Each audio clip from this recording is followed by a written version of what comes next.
Welcome to another edition of the Dakotan's Election Central, where we are continuing our comprehensive coverage of the 2024 North Dakota election cycle. Go to mydakotan.com, click Election Central, check out all the interviews we've done, and stay around for this one where we have Bismarckian.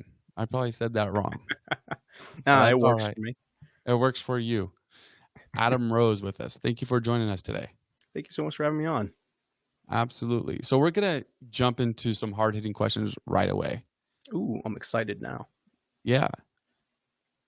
If we were to roll back the clock and we were to meet, when we were both 16 years old, who would I have been meeting? Tell me Ooh, about the younger Adam Rose. I love that. I haven't been asked a question like that yet.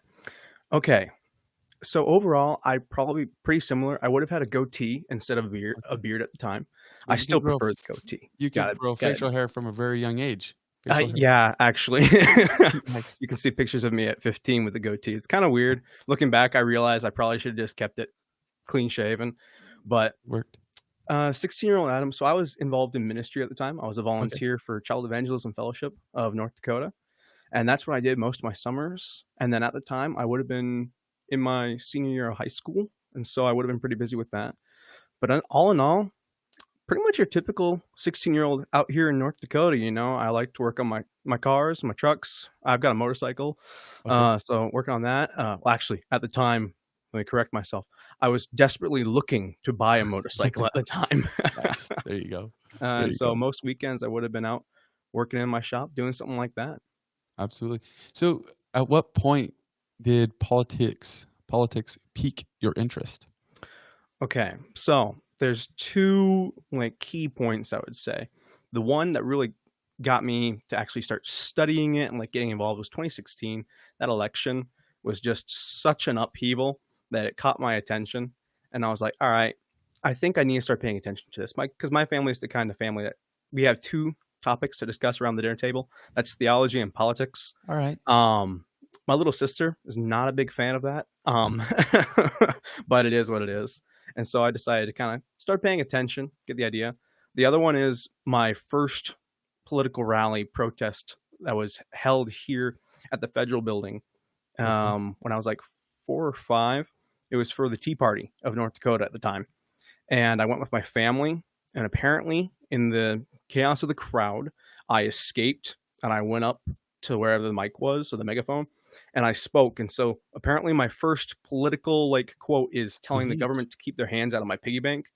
So I've always been pretty in favor of lowering taxes. There you are. However, that government was getting your hands or their hands in your piggy bank at that young of age is incredible. But that's something No, that right? is definitely top of mind to a lot of viewers, and that is property taxes and even income tax for North Dakota. There's one initiative that's out there trying to get on the ballot this November, and then there's some other proposals that are out there. What's the best path forward for property taxes in North Dakota? So I think our overall goal should be lowering them at the least. I am in favor of removing them entirely. I've signed on to the petition. I really do hope it gets on the ballot so that the voters can have their voice heard and that we can move on. I know it's been controversial, and I'd like to have it a conclusion so we can get more work done elsewhere. I'm in the camp that says paying property tax is paying rent to the government. I think if you own your house, it's your house. But I also recognize some people's concerns with that drastic of a change over such a short period of time. I think we as North Dakotans, we're hard workers. I think we could handle it. I think we'd be able to figure it out. So I'd like to see property taxes removed and cut spending along with it. I think the most interesting argument in that, at least for me, is 2 years from now we realize, you know what, while overall there's a lot of great things, there are areas that are struggling and could use a small percentage or whatever it might be in property tax. Having a complete removal just is not sustainable in the long run. And then at that point, there'd have to be another measure to get on the ballot. Going through the same process that's been very tedious, and as popular as this seems like it is, it's still a lot of signatures that have to be collected just to get this on the ballot. And then to get people to vote to actually increase property tax for this on the state level. What do you say to that argument that maybe going and doing a constitutional amendment is not the path forward? I would say anything that's worth doing is worth doing well, and it's worth putting in the hard work for. So, in my opinion, it's worth all this work to get all those signatures to get this on the ballot. And then, in addition to that, if, like you said, 2 years down the road, we realized we were not ready for this and we need to reinstitute something, which, from my reading of the measure, I don't think it would come to that. But if it were, I would say that then we would be able to gather that manpower to go out and gather those signatures and get people to vote. Because if it's a big enough issue to even consider on doing this work now, I think we would have the momentum to do it because I think they would kind of counteract each other, you know? Um, and so I would say, I think we can move forward because if we're willing to do an amendment to remove it, I think we'll be willing to do an amendment to reinstate it. I don't think if it's removed, I don't think we will have a constitutional amendment to reinstate it. I think by that time, at least I certainly hope by that time, we've cut our budget to match or certainly come up with different solutions. And plus, with the local control, allowing them to have different fee specials. I know it all changes under this measure, but there's still some flexibility at the local level to do that. I think that'll present a solution for that argument. We actually did jump right into the fire, getting into property taxes. Let's take a step back for a moment, and we talked about 16-year-old Adam. Let's talk about current day Adam. What's some of the things that you enjoy doing? What Well, humanize yourself for a moment. yeah, yeah. So not much has changed as far as like what I like to do. My favorite thing to do on the weekends is to go for a ride on my motorcycle if I got the free time to do it. Not much free time these days. I'm a full time student at UND right now, studying political science and public affairs. I'm 100% online, so I still live here in Bismarck. Bismarck is my home. And as far as any other hobbies, I'm a bookworm. I love reading. Just anything I can really get my hands on. I'm a Lord of the Rings nerd as well, and so I'm actually Mhm. rereading that right now. Nice. Just finished up Fellowship of the Ring. Always happy to revisit that. And then anything that involves my friends and my family, I will go to a movie, just go sit on the edge of the river, whatever it is, as long as I'm with my people, I'll be able to have some fun. A few interesting things. Harkening back to the prior conversation as well, you mentioned that two things that were talked around at the dinner table was theology and politics. Um, Obviously, if you're talking theology, there has to be some kind of Christian background here that we're talking about. How does that play into your personal life and even into your race here as you try to become Yeah, senator in District 30? yeah. I'm a Christian. Yeah, man of faith. That is my truest, most part of my identity. I'm a disciple of Christ first. Ultimately, I would like to go to seminary and study to be a pastor, be some sort of commentator, bridge the worlds of politics and Christendom, because either we combine them too closely sometimes, or we don't let them touch at all. And I think that doesn't serve anyone good in any way, shape, or form. Um, and so that's actually what kind of drove me to get into politics in this format, actually running. I wanted to see truth, liberty, and accountability brought back into North Dakota politics.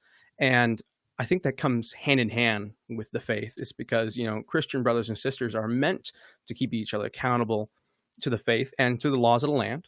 And so, in that way, I want to hold, if I am elected, I want to hold my fellow legislators accountable to the people, but I also want to be held accountable and by my constituents. And I want my constituents to know that there's someone in office willing to listen. This is an issue that maybe you won't have to face, but it was brought up at the Indy GOP convention. Do the 10 Commandments belong back in the schools of North Dakota? That's really interesting. Actually, if you look behind me, I've got the 10 Commandments on my wall here. All right. And so I don't think we necessarily have the 10 Commandments in school, as in like we are brainwashing children. We always say, oh, you're indoctrinating your children. That's always throwing each other. When you're teaching a child anything, you're indoctrinating them in that mindset. And so I think we need to be careful to throw around that. I would like it if we had the mentality of the 10 Commandments. And I've spoken with Jim Bartlett about this actually, and I read his stuff. And if I'm understanding, he's kind of misspoke and then taken out of context. He wants to take the mentality of the 10 Commandments back into school and have the teachers teaching the basic tenets. Because when you take the human side of the 10 Commandments, don't lie, don't murder, do not steal, that sort of thing. That's basic moral tenets. And if we bring that as a rationale back to our schools, I think that would be all right. And I think that would be a good path to making sure we have strong youth going into our future. But I also don't think we need to be falling into the trap of indoctrination, because we will be villainized for indoctrinating children like that. Right. And I think there's danger in allowing public schools to teach a form of religion. Very good. You mentioned we're just picking apart everything that you said today. I love it. All I right. love it. This is great. We haven't even gotten to questions that are really questions that have been prepared. Why UND? Are you do you have any love for NDSU? Are you Okay. all into the rivalry? Tell us about it. Yes, this is a really good what I thought about this a lot, because when I was in high school, probably up until my junior year, I was convinced I was going to go be an engineer at NDSU. Okay. And then I realized how much math is involved. And I like math. I like doing my own little like backyard engineering and stuff. Obviously, I like work on my motorcycle and my cars. Like I get the basic like manufacturing and all that. But it wasn't quite for me. My grandfather was an engineer architect, so I kind of learned on him, and I realized, nah, not quite for me. And so I started at BSc actually, studying business. And by the Mhm. second semester, my professor, who was also my advisor, she took me aside and said, Adam, listen, you can really keep studying business, but considering you debate every single policy in class, you probably should consider the political science transfer degree and go to UND. And I said, Wow. well, maybe. And then I transferred like a week later, and I have not looked back since. And now you're running for office. Yeah, exactly. Yeah, that was something she also said. She said, if you keep going, you're probably going to run for something. I said, no, that was Never. just 2 years ago. I really 2 do years owe ago. her an apology, I think. Yeah, probably. Or maybe she just deserves a lot of credit. That may be, maybe.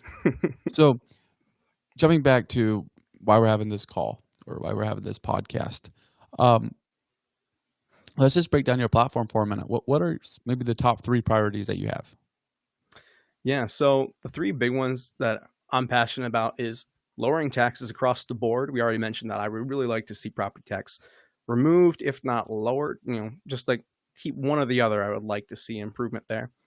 And hand in hand with that is lowering our spending. I feel we as a state spend far too much on too many things that do not benefit North Dakotans directly. And then I would also like to see public safety reprioritized. With the southern border being wide open as it is under our current president, North Dakota is being affected, certainly at least by the drug problem.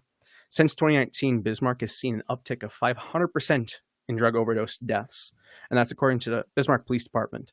And what's even sadder is that's their 2022 report. And so we've had another year that hasn't been updated. I went on a ride along with one of them a couple weeks, probably months now, and I spoke to a lieutenant, and he said that fentanyl deaths have now gone up almost 80% since last year. Wow. And so something has changed in our community, and I think that if we were to reinstitute laws with teeth, or I should say give our laws teeth again, then we will see less of these issues, because right now it's pretty much a revolving door. They actually said at the police department, when I was speaking to the lieutenant, he says, by the time we finish paperwork, the perp is already back out on the street, hours before. Mm-hmm. And so they're able to arrest them and get them off the street for a couple hours, maybe a day. But it doesn't matter if they're not able to actually be detained and receive punishment for the damage that's causing our community. Absolutely. Do you feel like the southern or the northern border causes the most problems with this issue for North Dakota?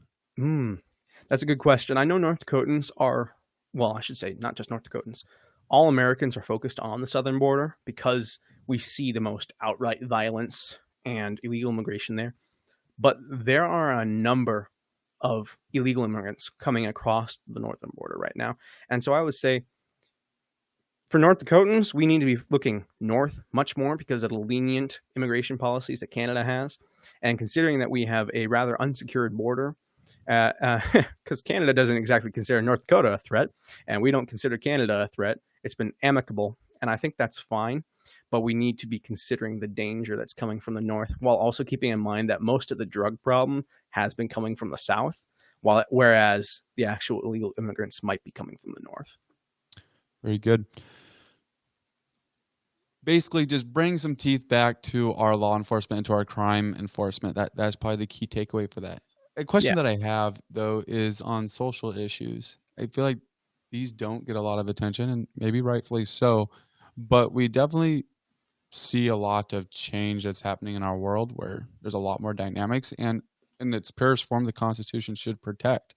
But are there laws or legislation that needs to be presented? And we saw some of them in the last legislation cycle, such as the pronoun bill that got vetoed by Governor Burgum. Do we need to see more legislation like that that protects um, teachers, or is that just too much government? Or in that case, it was teachers, but in other cases, it could be pastors, it could be government workers, it could be just the small business owner. Do we need to see more legislation that protects them, or is that just too much government? that's a really good way of putting it. Well, so first I'll define I think my definition of government should be I think government exists to protect the rights of the private citizen and then maintain a social order, a minimal role in social order, making sure that people aren't running through the street, stabbing people, that sort of thing. And as far as protecting First Amendment rights, I think that we need to be prioritizing protecting our children in schools as well. I know there's been discussion about concerns about book banning and that sort of thing. And I hate how we throw book banning at it. I feel like it discredits the actual attempt because it's a good intention behind it. Because I don't think kids should see pornography. I don't think they should be under the influence of that movement, that mentality. Like you mentioned, the pronoun stuff that creates a complication and a confusion. As far as protecting people from these social issues, like you mentioned, pastors and stuff. Can you elaborate what you mean, like by protect? Because then I think I can answer it. But Yeah. Well, that's how perhaps the pronoun bill was presented a little bit, was to protect teachers from having to use the pronouns and stuff like that. But it basically was banning them as well from being able to use that without um, administration and parental permission. But even when you look at pastors, and depending on how it with the subject of gay marriage, and maybe they don't feel comfortable performing a gay marriage. Um, what kind of protections do they have right now? Seems pretty loose, but there's other states that have passed legislation that said a government worker will not have to go and condone stuff like that at all if they do not feel comfortable, which some might would say that's already covered by the Constitution. But is there further legislation that needs to be done to protect people so they can at least have their freedom of their own choice still? yeah, absolutely. Okay, thank you for clarifying. I just want to make sure we're on the same page. And I would say I fall into the branch that says that's already protected under the First Amendment. Um, However, it couldn't hurt to establish it again in legislation because obviously, if it wasn't a problem, we wouldn't be discussing it. And so I would say it's an upcoming issue. I think we should be proactive and not reactive to it because inevitably it will be a problem here in North Dakota. It's just happening a little slower. It will come to a point where a pastor is asked to perform a gay marriage and he refuses and it's brought to court, or uh, the infamous wedding cake baker, something like that will happen. And the point of the matter is that small business owners and individuals have the right to refuse service in the same way that customers have the right to boycott that business, you know? And I think we could institute some sort of legislation to protect that right. It's sad to me that we're in a state where it's not already obvious that that's protected under our constitutional rights. But if need be, I think we should go out and defend those because I don't think that's expanding government. I think it's defining what's already there Right. again, repetition. To current day issues. Um, you mentioned something with the reactive and proactive. What is government's play? I've talked with obviously several uh, incumbents as well as people that are running for office, and it's always an interesting question of should government be reactive? Should they be looking at problems that are appearing, or sorry, should they be reacting to problems that are actually coming up in the state, or should they be proactive where they're looking at problems that are coming up in other states and maybe even could be seen down the road for North Dakota? How should government approach those issues? I tend to be in the proactive branch, I would say, because it gives us the most time to prepare and to have a good solution. Like, I'm for minimal government. And so the best way to ensure a minimal government is to always be looking ahead at the next issue to make sure I have the smallest possible reaction when it eventually is at my door. When we're always reacting to the most recent controversy, it never ends well. We either overextend or we undershoot. And in the end, the citizen doesn't get what they deserve, which is a minimal government with little to no invasion into their own private lives, while also serving a simple social order. I think that we just need to keep looking ahead. That's the advantage and the blessing of being part of this union, is we have 49 other examples to be looking at and learning from. We can both look at downfalls and their mistakes, and we can also look at how they've done well. And I think that North Dakota is in a very good position where we have such a strong population that we can, and a smart population, that we can look at those mistakes and those successes and adapt before that's even at our door, so we can be ready for it when it's there. All right, let's switch gears a little bit and let's go over to the rapid fire questions where we Okay. actually put you on the hot seat and ask you the difficult questions that could make or break your election cycle. Ready? All right. Here we go. All right, coffee or tea? Coffee. Uh, Depends. pet. See, I have to say depends, because my favorite drink in the afternoon is sweet tea. I do love any, like, Chick-fil-A sweet tea. I had some for Okay. lunch. Yeah. But What like was? in the morning, it has to be just some black coffee to wake me up. I think I'm gonna have to agree with your teacher about your love for debate because you're going and making it's question one of our I rapid know, fire I've round, already made it and a you're full, creating like, these dependencies and all this stuff to your answers. I tell you what. Um, Cats or dogs? dogs. All Dogs. right. I have a No, big no old question. doggy shag rug. No questions asked. It's just dogs. Perfect. Is that right? Oh, Like yeah. never a cat, never a cat. Yeah, no, yeah, like, that is it. I love dogs. Now, my family has cats. I've been around cats, fine with them. I just like dogs more, because when I walk into the house, my dog will always be like, "Oh my gosh, you're home, I love you." If I walk into the house, the cat will demand where I've been, who I've Yeah. been with, why was I there, and when will I eat? Right. And Right. so, like, dogs is just such a more casual and loving relationship. UND hockey or NDSU football? Okay, this one hurts me because obviously love UND hockey, but I am a football guy. If you couldn't tell, behind me, Oh. Raiders fan, diehard through and through. But I'm probably gonna have to say I've been watching more UND hockey. Oh, you pulled it back in at the last moment. Mor Morning person or night owl? Ooh, night owl, Fiction or nonfiction? nonfiction. That's a tough one for me. I'm about 51-49 on that. Best restaurant in North Dakota? Ooh, I can't be rapid fire on that. I need to think for a second. Oh, There's no. been some good eats here.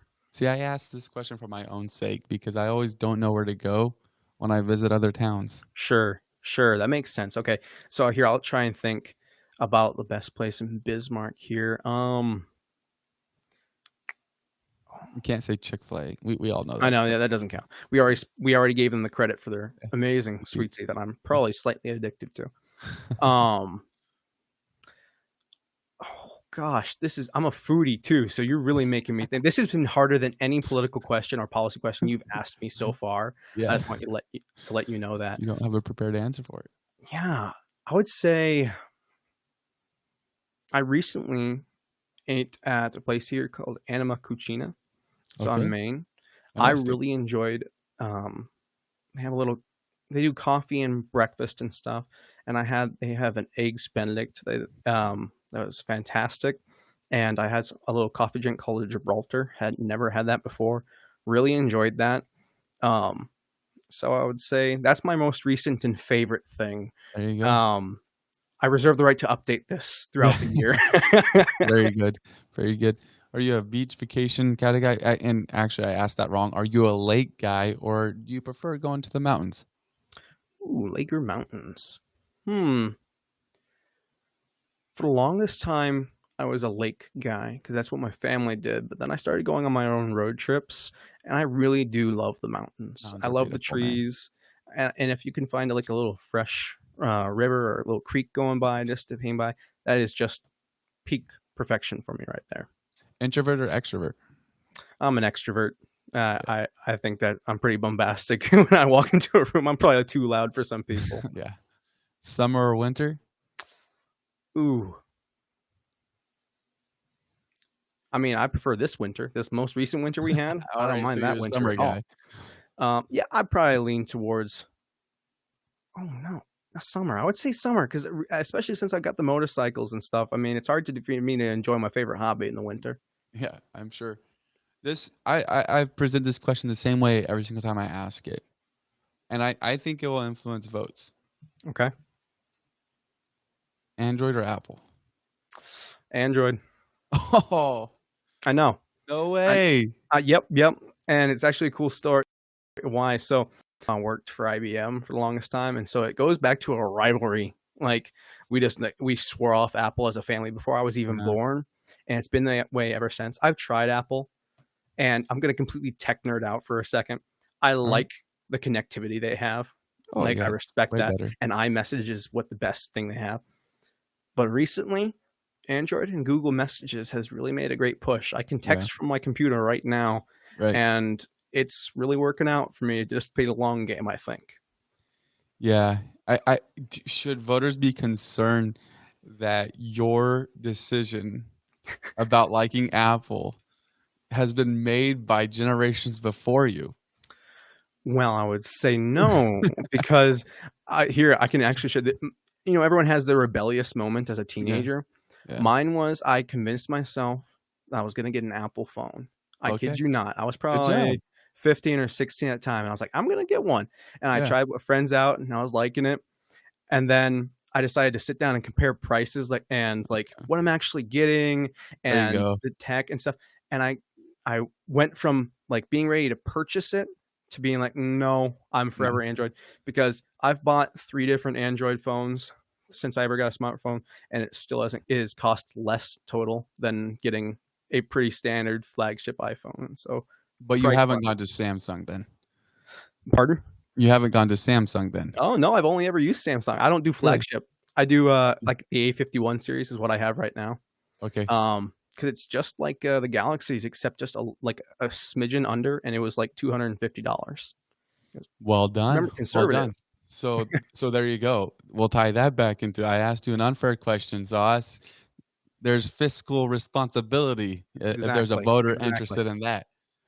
What's your favorite thing about North Dakota? Oh, the people, the people. I mean, and I know it's everyone's first answer and stuff, but like genuinely, I have traveled across the U.S. And the people here, we have a bond and that connection and that willingness to help your neighbor. Um, in whatever circumstance, the number of times that someone in my family's gotten stuck in a snow ditch, somewhere, Mhm.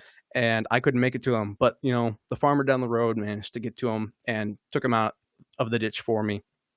And the way we rally around people in times of need, like in 2011, there was the flood here in Bismarck, and my district was affected heavily. We had to evacuate, and I didn't live in my home for 3 months. There were dozens of people down packing sandbags with my Wow. family to protect us. And I mean, even the most recent one, the missing man, Lloyd. Lloyd Lycan. I could never Something like that. pronounce his Yeah. last name, but God rest his soul. The community that came together trying to find him and support that family, that was an amazing thing to see the unity that North Dakotans have, and then we can put aside these differences. It's a blessing to call us stay home. Absolutely. Well, obviously, we're jumping out of rapid fire now as it got a little bit serious there. What makes you a Republican?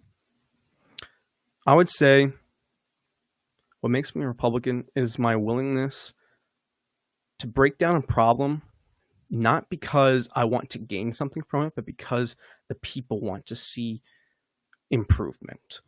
I want to be a problem solver, and the problems that I'm hearing that lead me to the Republican side is we have too high taxes, government is spreading, and growing up in my family, those are the same things I heard. And so when I heard these problems being spoken about, I really just kind of fell into the Republican category because it aligns up with my faith. I believe in limited government, and I believe that non-interference in your religious activities.